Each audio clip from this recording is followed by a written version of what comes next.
The Out of Bounds Show, driven by the John Deere Lawnmowers and John Deere Tractors, 16 locations, Mississippi Ag. Visit agup.com to find a retail location nearest you. We're live in the Bank Plus studio. You can watch the show on YouTube. Search Out of Bounds Sports. Welcome in our friend with the SEC Network, Jocks in Birmingham. He is Cole Cubelic on the Coors Light guest line. Cole, thanks for hanging out with us today. I appreciate it. Hey, man, thanks for having me. I appreciate that. I wanted to start with rivalries, and there was a really good article on ESPN.com on Kiffin and Leach and how they're buddies. And you've been a part of the biggest, most intense rivalry in college football, Auburn-Bama, player, media guy, so on. And so the question is, can these two, in your opinion, can these two guys stay at least cordial in a state that loves college football like Mississippi does, knowing that they're now arch rivals when it comes to Mississippi State and Ole Miss? Absolutely. I think sometimes we believe that everyone else views things and feels the same way and has equal emotions as we do to things like college football. A lot of this is a business to them, and there's probably, if they're as good of friends as it seems like they are, then they probably go way back, and they've been to camps, they've been to clinics, they've shared ideas, they've talked about things, they've faced each other at other schools, and that precedes any of the Egg Bowl or Mississippi or Ole Miss, Mississippi State. So that's not, all that history is not going to go away just because they're now involved in something that's new to them. So, I think fans would be surprised at how good of friends some guys on the Auburn staff and the Alabama staff are right now. Good point. Same thing with the Alabama and the Tennessee staff. Same thing with the Georgia and the Florida staff. Same thing with the LSU and the Florida staff. And especially in the SEC, because like we all do, the coaches in the SEC, the coaching staffs in the SEC, it's as incestuous as any conference in college football. I mean, there's an extent of it that feels like you can't get a job in the SEC unless you've been involved in the SEC before a lot of times.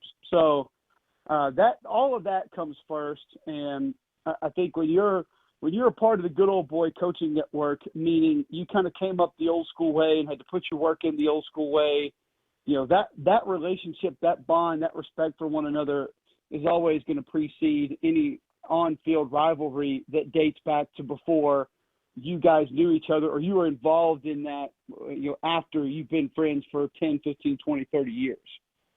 Cole Cubelic played at Auburn, SEC Network, Jocks in Birmingham. He joins us on ESPN 105.9 The Zone and the Coors Light guest line, talking rivalries and coaches. You know what's interesting, Cole, for us is, or it works out well for our business, is how active Leach and Kiffin are on Twitter, and they have fun with it. And what's interesting is the two coaches in Alabama, neither one of them have anything to do with Twitter. Isn't that crazy how that happens? Yeah. Gus is on, and, Gus tweets, and Gus, he shares things on Twitter. I don't know exactly how much of it's him. Saban's never had it, and I don't think gonna have it. If he needed, I guess he kind of has that ace in the hole that if he needed like an extra pop, he knew it was his last year or two, he could show up on Twitter and, probably dominate social media for a couple months or a year just because he hadn't been on there and it would be new to a lot of people. But yeah, I think that's just personality. And that's something that Mike Leach and Lane Kiffin are not short of at all, and something that they both have a lot of. And so I think it's just a way for them to express some of that personality and a way for them to do it their way. Because you're in the media and you see it like I do. A lot of times when you go on radio shows or you have a press conference or you give interviews, the message is not delivered the way you want it to. Right. And if you want it to be entertaining, if you want it to be fun, if you want it to be light, sometimes that's difficult to do in certain settings. You go on your own social media account and you can pretty much control the majority of it. Now, I mean, Twitter is still going to take the majority of what you say and try to make it negative or tell you how bad you are at it one way or the other. So that just kind of comes with the territory. But I think it's a way for them to just be themselves and have an extension of their personality without I say this without being too negative, but without actually having to deal with other people. Right. And, you know, sometimes as a college head coach, I can imagine you get tired of dealing with other people. So you mentioned, you know, maybe at some point if Saban needs a little pop. Cole, I think the dynasty is over. Not that they're not still a monster and can't win it, and probably should be the favorite in the West this year because we're in a little bit of maybe a transition period. But when you look at Bama, I mean, the 5 and 9 years, you know, that's not going to happen again. So how do you frame it up on your show as far as, has Saban lost his fastball, or do you just say, hey, that's nonsense, nobody can win it every year? I don't think Nick Saban's lost his fastball by any stretch. I do think that new blood has shown up to the party, and Clemson's the first one that we'll point to. You know, Ohio State was there, kind of went away, and I think Ryan Day is going to keep them back in it. I think there are some other teams that have a chance to show up. Whether it's Oregon, Texas A&M, Florida State, you know, I think there are a couple teams that have a chance to be back in the mix in the next few years. I mean, hell, look what Mac Brown's doing in North Carolina year one. I mean, I think they're going to be a much better football team this year, but I don't know if they're going to be on the level of an Alabama anytime soon. So I think there's an advantage that Alabama has in what you just said, that there are not going to be any 4 or 5 win seasons anytime soon. And that's probably just based on throwing the ball out there, handing it off and saying, see ball, get ball to your defense, based on the level of talent that's been gathered and is going to be placed in those uniforms. But I guess the big question is, year to year, how deep is the pool of contenders really? I mean, I thought going into last year it was as light as it had ever been, literally ever been since I have been watching college football. And that includes a team like Oklahoma that seems like they're in the playoff every year. Right. But I wasn't really sure they could go win it last year. So, you know, it's one of those things where I think we look at it and we say, okay, here's the next tier of teams that look like they might be approaching, and another tier of teams that are a little bit further away, but they're headed in the right direction. But it's still a very small group of teams that we think can go win the national championship every year. Now, to be fair, I don't think LSU was one of those teams for most of us going into last year. Right. We thought they could be good. We thought they could be dangerous, but we didn't think they could be historically good and maybe put together the most impressive resume of any team in the history of college football. So, yes, it has a chance to fluctuate and change a little bit, but Alabama's never fallen too far down on that curve. I mean, they're going to be towards the peak of that each and every year. And I think you still have to give Nick Saban a lot of credit for being able to maintain that and keep that there, because the staff turnover, the continued departures early for the NFL draft, you know, those things are difficult to overcome. And he has found a way to overcome those every single year. Out of bounds, ESPN 105.9 The Zone. He is Cole Cubelic with the SEC Network, Jackson, Birmingham. And he joins us on the Coors Light guest line. So what was the reaction on your show? And what was your reaction to Scott Cochran, the strength and conditioning coach from day one with Saban at Alabama, leaving, and with the quarantine, and it looks like this will go on, you know, April and May. The teams may not get the players until June or July. So there's no rapport, maybe a culture built and chemistry there between the strength and conditioning coach and the Alabama football players. What is your take on that, and what was the reaction on your show? The majority of the reaction on my show was, it's a strength coach, calm down, we're still Alabama. My personal reaction was it's the biggest coaching loss that Nick Saban has suffered since he's been at Alabama. That has been magnified by the fact that that team had 4 or 5 workouts with the new strength staff before this quarantine, before they left campus. So that bond, that chemistry, that expectation, that respect, that desire, that want to do for attitude does not exist for these players with that staff. It doesn't. It can't. There's no way. Now, college football players are workers by nature, Bo. And most college football players are diligent, are grinders, are hard workers. They understand what it takes or they wouldn't be there. Are there guys that have talent and they just made it because of how gifted they are? Sure.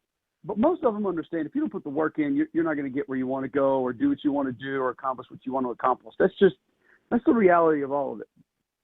But the things to consider within this quarantine that I think a lot of people are just sort of pushing to the side. Number one, you bring up a fair point about that respect and that chemistry. I think when you look at Auburn with Ryan Russell, LSU with Tommy Moffitt, Florida with Nick Saban, those guys that are well respected, that know what they're doing, that have already proven what they can do, and have built that culture within their players, and those players want to go out and understand how to do things the way that coach expects them to do, don't want to disappoint, don't want to let down.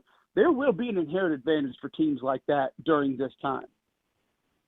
The part of it that's going to be difficult for every single player, I don't care who you are, is you aren't going to have access to the equipment, the facilities, the nutrition, the recovery, the guidance, the coaching, none of that. Now, some might have a little more than others, but none of them are going to have all of it. And so to anticipate that these guys are going to come back comparatively to anywhere near as in good a shape as they would have been is asinine. No way. It is insane to even consider. And the main part, the key cognizant, the part that will hurt them the most that they do not have for the last 3 weeks and may not have for the next 2 months is competition. And competition breeds greatness. Whether that's 7-on-7 and you're out throwing at night, whether that's O-line, D-line going out working pass rush drills with no pads on, whether that's bench pressing to a guy that's trying to beat you out for your position, whether that's going out and running conditioning drills and trying to beat everybody in your position group, and guys going toe-to-toe to be faster and to be first and to finish first, whether that's trying to squat more than the guy in the rack next to you or the guy that just went before you, all of that competition breeds greatness. And you cannot, it's physically and mentally impossible for a human being day in and day out to put forth the kind of effort that they would with someone next to them that's trying to be better than them or is maybe already better than them or that you're trying to prove yourself against on a daily basis. You literally cannot do it. I still can't do it to this day. I go get on that Peloton upstairs in my house, and when Booger McFarland or Jeff Schwartz or PFT Commenter or some of these other guys that I ride with have already gone and I get to see the number they put up, I'm going to be grinding. When Justin Thomas was riding live with me the other day and I wanted to go win the Iron Bowl of Peloton, you better believe I was grinding as hard as I could. When Marty Smith was on live with me the other day, you better believe I was doing more than I had ever done to try to beat him. But when that doesn't happen and I'm just by myself, I can never put up those kind of numbers. It's not physically possible. The adrenaline, the motivation, the momentum, none of it comes into play. So the fact that they don't have, and I think people just think competition is, when we get in pads in fall practice and they're beating up on each other trying to win a position. No. Competition is, that guy's been at the facility watching film? Or those two are out there throwing last night till 8 p.m.? Or that center and quarterback were taking snaps until 5:30 last night? That's competition. That fear of what the other people are doing or that realization of seeing what the other guys on your team are doing, that's competition every single day. And none of these guys have it right now. Yeah. I mean, you saw the doctor that the NCAA has working for them. He literally said, don't share a football. So I don't know how you're out there competing right now to try to make yourself great. And that is where these players, when they do finally come back, will have suffered the most. That's a great point. Cole Cubelic. Jocks in Birmingham, SEC Network on the Coors Light guest line. I want to switch gears with you. We had Tom Hart on last week. I'm sorry you had to deal with that. All right. I know you, first of all, you've worked with him and you know him well. I've admired his work, but I had no idea how funny and entertaining he is. Cole, he had us rolling for 20-something minutes on everything. This guy, I mean, I knew he was good. This guy's a future star, Cole, in the industry. I think he already is a star, and I just think that there's a limited amount of people that know it. That may be unfortunate. That may be happenstance, whatever. But, I mean, I already know that he is that. And I think it's a matter of whether his games have only been on the SEC Network or whether a certain amount of people have only been able to realize what he's capable of doing. And some of that is just a logjam at the top. I mean, in this business, you don't move unless somebody else leaves. Right. You don't just ascend the ladder. There are people that usually have to get out of the way for you to move up. Now, there are instances like a Dan Orlovsky who explodes onto the scene and blows everybody out of the water, and all of a sudden he's at the top, or Pat McAfee comes in and does 3 different things on 5 different platforms, and all of a sudden he's all over the place. Like, yeah, those things take place, but in the traditional sense, which Tom Hart is your traditional play-by-play voice, it takes time, and people usually have to leave the spots that you desire. I don't think people are even going to have to get out of Tom's way. I think they're going to find a way to move him up. I love working with him. I love being around him more each and every weekend, to be honest with you, because I mean, if we could have a reality show following our game crew every weekend, that would people would enjoy that more than they would the games each and every week. So he's a fun dude. He's super talented.